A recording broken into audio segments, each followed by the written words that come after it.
There are three kinds of silence: the silence of an empty room, the silence of a man who has nothing left to say, and the silence of a man who has decided. That night at dinner, I sat across from my son and listened to him call me a failure, in front of his wife, her parents, and the two friends they'd invited without asking me first. I counted the ice cubes in my water glass. There were 4.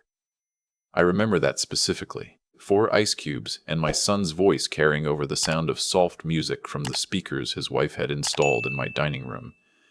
The dining room of the house I owned, the house he'd moved back into, 18 months earlier, with promises about getting back on his feet. Dad just never had the drive, he said, to no one in particular, and everyone at once. Some guys are built for it, and some guys aren't. Mitchell's father. And here he gestured at his father-in-law across the table, a man named Darden, who wore a watch that probably cost more than my first car, built 3 businesses before he was 50. That's what I want. That's the model. He laughed a little when he said it. Comfortable. Easy. I took a sip of my water. Darden smiled politely and said nothing. His wife, a small woman named Carol Ann, who smelled of gardenias, looked briefly at her plate. My daughter-in-law. My son's wife, Becca, whom I had always been kind to, whose wedding I had quietly paid for in full without ever saying so. Watched her husband the way women sometimes watch men they've decided to believe in. Steady. Proud. I was 63 years old. I had not said a word in response. I would not say a word that night. But I thought, you have no idea who you're sitting across from. Let me tell you something about my life before I tell you what happened next. I grew up in a rented house in Akron, Ohio. My father worked at a tire plant, and my mother cleaned offices 3 nights a week. We were not poor in the way people romanticize poverty, not the noble kind. We were the kind of poor that makes a boy quiet, careful. You learn to watch things. You learn not to ask for what you know you won't get. You learn that the people who survive are not always the loudest ones. I left Akron at 18 with a duffel bag and a partial scholarship to a state school in Pennsylvania.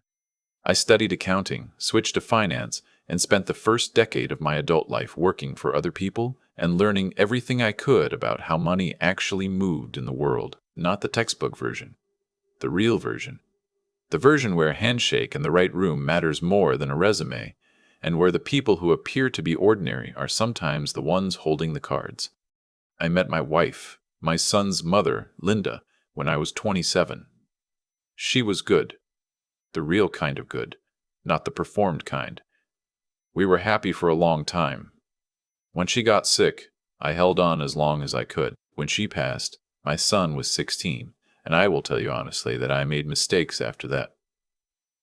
A man grieving is not always a man thinking clearly. I gave my son too much latitude. I let things go that I should not have let go. I told myself it was love. Maybe some of it was, but some of it was guilt, and guilt is a terrible compass. By the time my son was in his mid-20s, the pattern was established. He had a talent for starting things and a gift for explaining why they didn't work out. The restaurant concept that was ahead of its time. The app that got close to funding but not quite. The partnership that collapsed because his co-founder turned out to be unreliable. Always a reason, always someone else's variable. I helped him, more than I should have, quietly and in ways he didn't fully see. What he did not know, what I had never told him, was that by my early 50s I had built something real and substantial of my own, not flashy. Not the kind of thing that makes headlines or gets photographed for a magazine. A holding company. A portfolio of properties, managed funds, and 2 small businesses that ran without my daily involvement because I had spent 20 years building the right structures and hiring the right people. I did not live lavishly. I drove the same truck for 9 years. I wore unremarkable clothes. I ate at diners more often than restaurants. This was not performance. It was simply who I was. I had grown up watching what happened to men who spent on appearances, and I had no interest in that particular trap.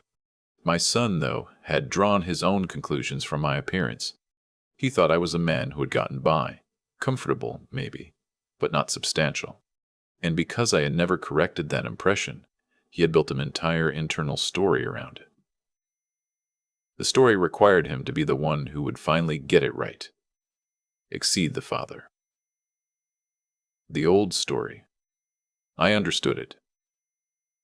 I had felt a version of it myself when I was young, but there's a difference between the ambition that builds something and the ambition that just needs someone to look up to it. My son had found Darden, and Darden's money, and the story had shifted. The story now was that he was apprenticing under a real patriarch, someone serious, someone who, unlike me, had actually done it.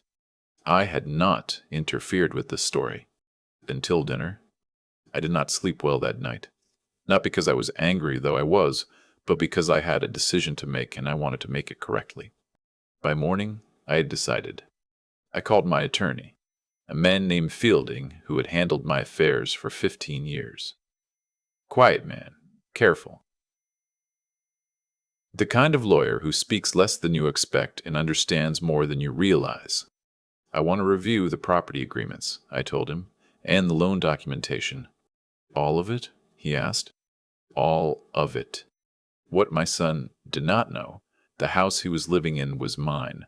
Not in the sense of the family home that a son grows up in and feels entitled to occupy.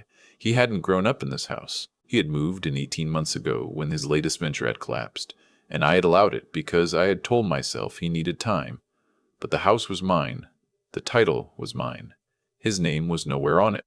What my son did not know, the investor who had quietly backed his last 2 ventures, small amounts, enough to keep him going, routed through a small LLC with a name that meant nothing, was me. I had done it through Fielding's office, cleanly and without fanfare, because I had believed something might click eventually. A spark. Some evidence of the person I knew was in there somewhere underneath all the noise. What my son did not know, Darden, his father-in-law, the man he had held up as a model of the driven man I was not, had approached me 8 months earlier about a quiet investment partnership. We had met twice, at his suggestion, in a hotel bar downtown. He had been polite, interested. He knew my name from a deal I'd been involved in peripherally, and he had done his homework. We had shaken hands on something small, exploratory, nothing finalized. Darden knew exactly who I was. Darden had known at that dinner table.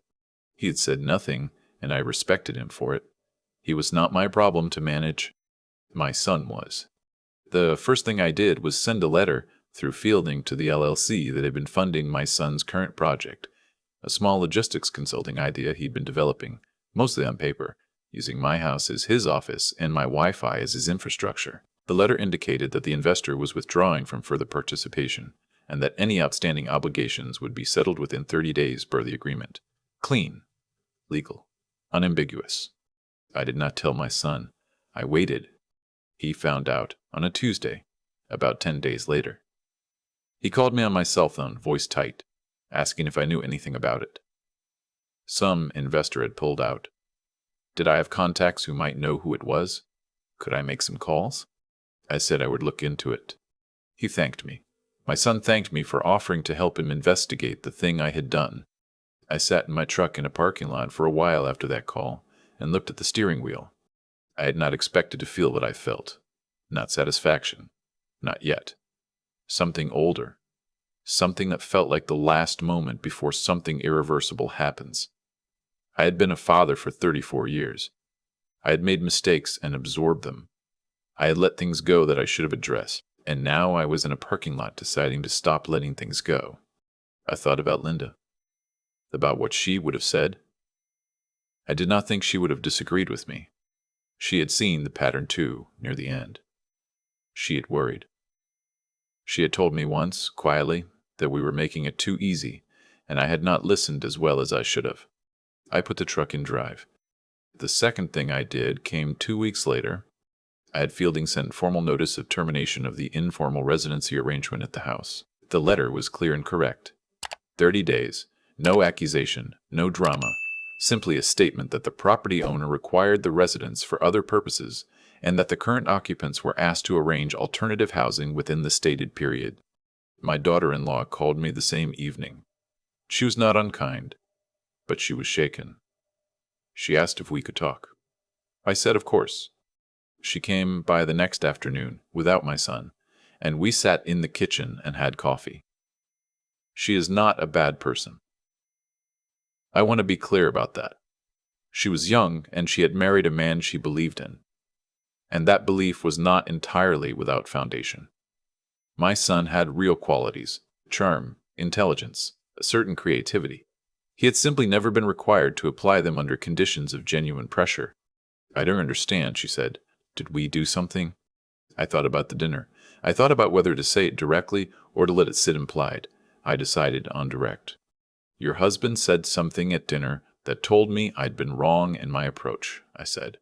Not toward you. Toward him. I'd been helping him in ways that weren't helping him. She looked at me for a long moment. The investor who pulled out, she said slowly. It wasn't quite a question.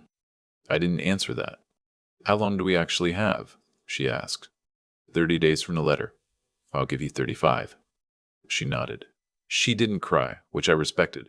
She asked if I was open to talking with my son. I said yes when he was ready, but that I would not be the one to initiate it. She nodded again and finished her coffee and left.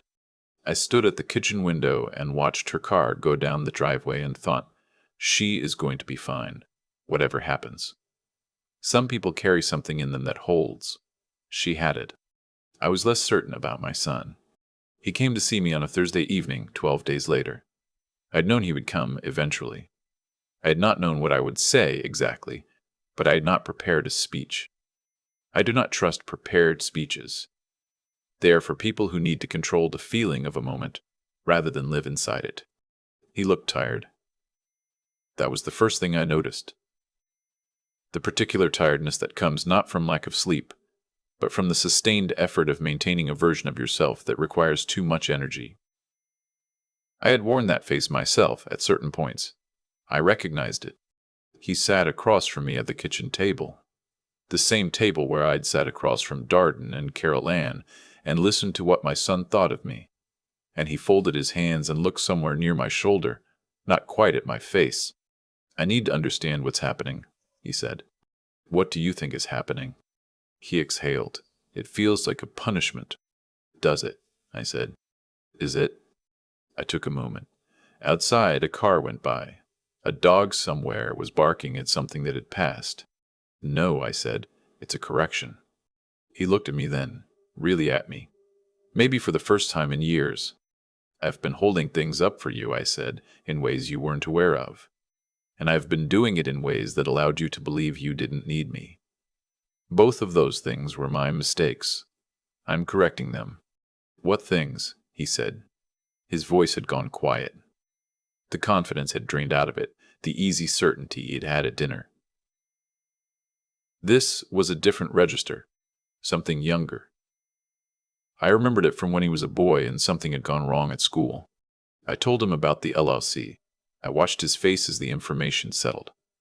He went through several expressions in quick succession. Disbelief, and then a kind of vertigo, and then something that I can only describe as recalibration. He was doing math he hadn't expected to do. For how long? He said. 4 years. 4 years. He repeated it slowly, like a word in a language he was learning. Why did you never say anything? Because I didn't want you to think of it as a safety net. I wanted you to think you were doing it. I thought that was what you needed. I paused. I was wrong. The silence that followed was not uncomfortable. It was the silence of something shifting into a different configuration. Not breaking, shifting. The house, he said finally, is mine, yes. Has always been. You've been here as a guest, and I should have been clear about that from the beginning. And Darden, does he know? Does my father-in-law know who you are? I let the question sit for a moment. We've met, I said. A few times. He's a careful man. My son made a sound. Not quite a laugh. Something drier than that. He pressed both hands flat on the table and looked at them. I told them he started and didn't finish. I know what you told them, I said. I was there. The quiet that came after that was different. Fuller. The kind of quiet that means something is being processed at a level below words. I had lived long enough to know you couldn't hurry it. After a while, he looked up. What do you want from me? He asked. Nothing, I said, and I meant it simply. I don't want an apology. I don't want a changed man. Those are things that either happen or they don't, and they're not mine to want. What I want is to stop doing things that are making it harder for you to find out what you're actually capable of. I should have stopped a long time ago. That's on me. And the house. And the other support. The 30-day notice stands. Fielding can talk to you about the LLC, whatever questions you have, but that chapter is done. He nodded, slowly, and something in his face did something I hadn't expected. Not defiance. Not the wounded performance I had half anticipated. Something quieter and more honest than that. A look I had not seen since he was very young, the look of a boy realizing the world was bigger and less familiar than he'd believed, and not knowing yet if he was equal to it. I felt something in my chest that I couldn't quite name. Not pride, not yet, not satisfaction. Something that was adjacent to hope, which at 63 I had learned to hold carefully without gripping. There's a property in Chilton County, I said. A small commercial building. I've been holding it for 3 years, not sure what to do with it. Good location, needs work. I've never found the right use for it. I paused. If you want to look at it, Fielding can arrange access. No investment from me. No guarantee, just access to information. What you do with that is your decision. He looked at me for a long moment. Why? He said. Because I think you have more in you than you've had reason to use, I said. And because I'm your father, and I'd rather be wrong about you than be right about you, and have never offered you the chance to prove it. He didn't say anything to that. He sat with it. Outside, the light was changing. The long, flat light of a late afternoon going amber through the kitchen windows, the way light does in the fall in the Midwest. Slow and without ceremony. He left about an hour later. I didn't know what he would do. I still don't know all of it. But I know that when he shook my hand at the door, not a hug, just a handshake, which felt honest. His grip was different from what it had been in years. More even. Less performed. Darden called me a few days after that. He was circumspect, the way careful men are when they're navigating something delicate. He asked if things were settling. I told him things were in process. He said that was probably the right word for it. There was a pause, and then he said something I hadn't expected. I should have said something that night, he said. At dinner, when my son-in-law was, he stopped. I should have said something. You had no obligation to, I said. No, he said, but I had the opportunity. He paused again. I hope things find their way to a good place. I told him I appreciated that. I meant it. After I hung up, I walked out to my back porch and sat in the chair I keep there for evenings. The neighborhood was quiet. The maple at the edge of the yard had started to turn, the first edges of color coming in. I have sat in that chair through a lot of years and a lot of seasons. Through things that went the way I'd planned and things that did not. Through Linda's illness and after. Through the long stretch of raising a son alone and getting some of it right and some of it wrong. The silence on the porch was the third kind of silence. Not absence. Not muffled roaring. Just the quiet of a man who has said what needed to be said and done what needed to be done, and now has nothing left to do but sit and let the afternoon go where it goes. I thought about the ice cubes at that dinner table. I thought about what my son's face had looked like at the kitchen table 12 days later, when the math had caught up with him.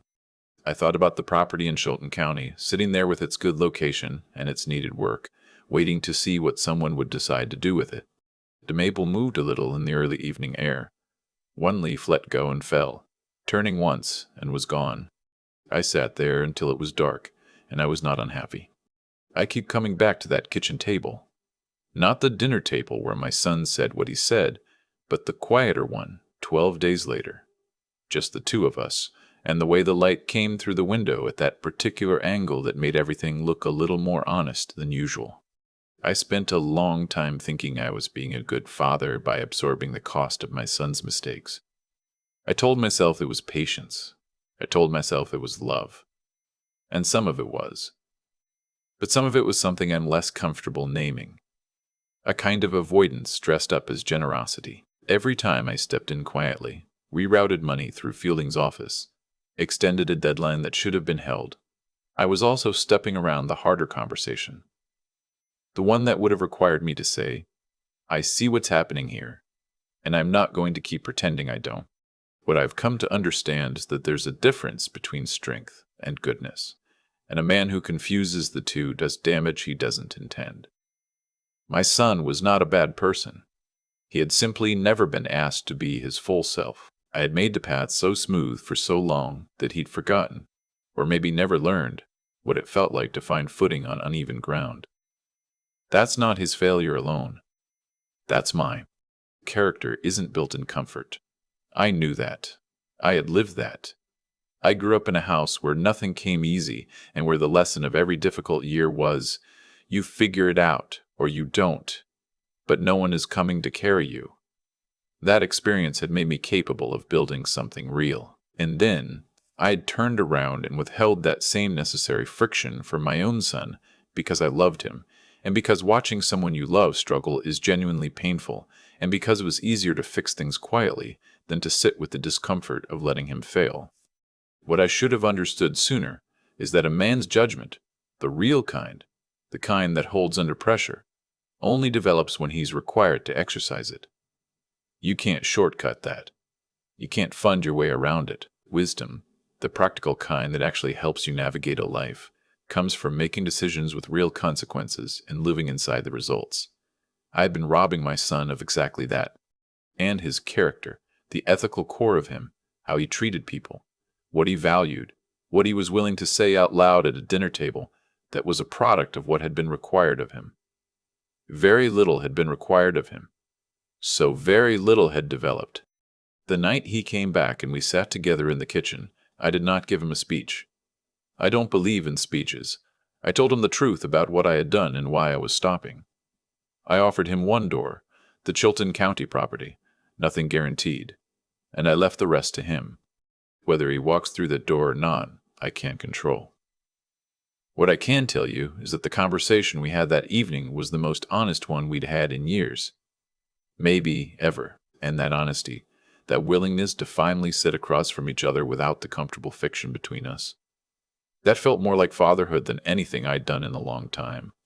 I was not unhappy on that porch in the dark. I was tired and a little sad, and cautiously something that rhymes with hope. That felt about right for where I was.